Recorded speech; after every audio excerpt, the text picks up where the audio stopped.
2025, saya ingin berkongsi tentang cara nak create sebut harga untuk klausa pesanan ataupun klausa pembahagian harta KPH untuk pelanggan yang dah ada DPW, sama ada DPW free ataupun DPW wasita. Okay.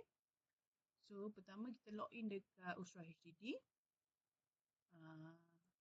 Bila kita dah login, kita pergi dekat sebut harga, tambah sebut harga. Okey. Jika maklumat pelanggan tu dah ada dalam senarai sebut harga sebelum ni, so kita just tekan isi maklumat pelanggan lama. Bermaksud, maklumat dia dalam Usra HDD lah. Sekiranya maklumat dia dalam Imam Waris, caranya berbeza sebab kena minta buka tiket dekat Imam Waris dulu untuk migrate ke Usra HDD ataupun copy paste je lah. Key in je lah balik, iaitu isi yang bahagian bawah ni, gelaran, nama penuh dan sebagainya. Bila dah isi, okay, dalam kes bila kita pilih isi maklumat pelanggan lama. So, bila kita pilih yang ni, kita type je nama pelanggan tu. Kalau dia ada dalam Usra HDD akan keluar lah. Okay.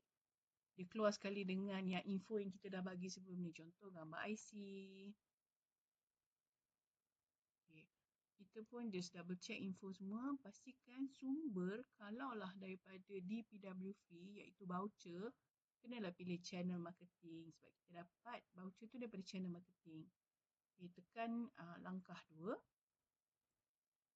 Okay, kita boleh pilih asas perancangan dokumen pelantikan wasi ataupun type je dekat cari produk ni wasi. Nanti keluarlah. Alright. So, bila kita pilih dokumen pelantikan wasi, dia ada 2 pilihan. Nak yang mana satu. So, kita tick yang berkaitan lah. Andainya pelanggan nak ambil dua-dua pun boleh. Selalunya dia ambil salah satu lah. So, contoh klausa pesanan. Jadi, bila dah tekan ni, kita akan tambah tu troli. Kalau kita nampak total harga jadi 800 kerana DPW sendiri adalah 400. Kemudian klausa pesanan 400. Sebab tu jadi 800 . Okay, jumlah harta biar je, tak payah ubah apa-apa. Okay. Dalam kes pelanggan yang dah melanggar DPW, dia sebenarnya nak tambah KPH je kan. Klausa pembagian harta atau klausa pesanan saja. Walaupun tunjuk 800, jangan risau sebab ada mention diskaun lagi 400. Jadi tekan je langkah 3, pelan pembayaran. Okay, pelan pembayaran ni ada 3 jenis. Auto debit memang tak lah sebab auto debit ni potongan bulanan. Untuk produk yang harga bawah 1,600 ataupun 2,100 memang tak ada pilihan untuk buat auto debit. Okay, jadi kebanyakan pelanggan akan kita pilih pembayaran manual. Okay, yang ni kita tanya pada pelanggan lah sama ada dia nak back in kepada wasiah. Lepas tu receipt tu dia upload dekat dalam email dia ataupun dia nak bayar direct. So kalau dia kata I back in lah dulu ke syarikat, lepas tu receipt tu dia lampirkan ke apa pun boleh. Sebab lepas kita dah muktamadkan semua ni nanti, pelanggan akan dapat email. Dalam email tu dia ada perlu kena setuju terma dan syarat dan uploadkan receipt bukti bayaran yang dia dah buat lah, iaitu 400. Okay, memang kita tak akan pilih interim sebab kita akan pilih bayaran penuh sahaja. Okay. Ataupun sekiranya pelanggan ni biasa buat Shopee macam tu, kita boleh pilih instant payment. Bermaksud klien tak payah nak kena type nombor akaun syarikat untuk buat back in duit. Sebaliknya dia isi je dekat link tu. Link tu adalah email. So lepas ada setuju terma syarat, ada link untuk buat bayaran. Okay. So lepas tu pihak syarikat akan keluar pop out benda ni untuk confirmkan. Cuba check balik betul tak info maklumat prospek, maklumat berhubung. Setiap satu ni kita akan tekan seterusnya lah kalau tak ada perubahan.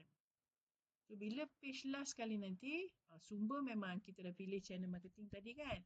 So pengakuan dai, kita kena tick lah. Asalnya kotak ni tak ada tick. So kita tick kata saya bersetuju semua maklumat adalah tepat.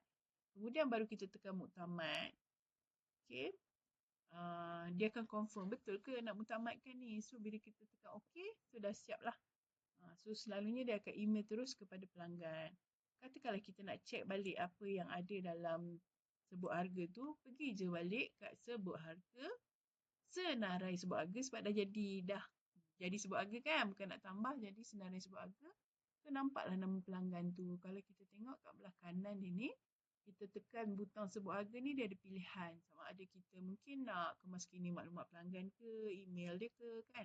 Atau kita nak muat turun PDF. Lepas tu kita nak WhatsApp ke sebut harga tu kat dia. Tetapi untuk link pembayaran memang dalam email. So by right email dia dah dapat bila kita dah settle kat sini. Bila kita dah tekan OK ni, biasanya dia akan terus dapat email. Tetapi ananya dia kata tak jumpa lah email. Boleh tak email balik? So tekan je balik email sebut harga.